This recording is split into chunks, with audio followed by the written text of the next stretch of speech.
small talk to example dialogues.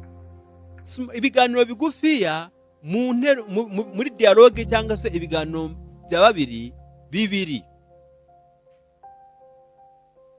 Hi Mary. Uraho Mary. How Maria. Oh, hi. Oh, uraho. How are you doing? Amakuru yawe. I'm doing great. How about you? Ni meza. Wowe se? Not too bad.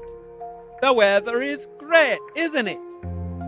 Ntabwo ari ikibazo cyangwa ntabwo ari bibi.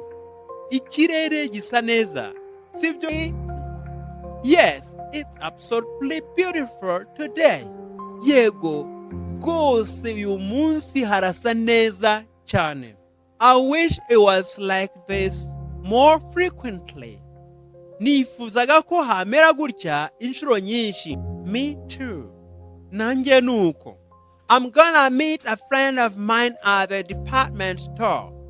Ndaza guhura n'inshuti yanjye ku mangazini cyangwa ku maduka manini. Gonna do a little shopping? Uraza ukaba ugiye guhaha ibintu bikeya?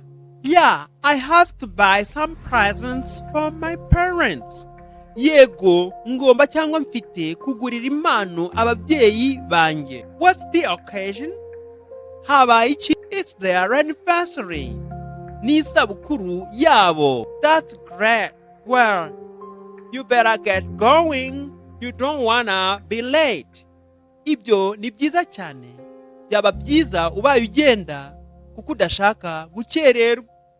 I'll see you next time. Nzabonana nawe ubutaha. Sure. Bye. Yego, urabeho.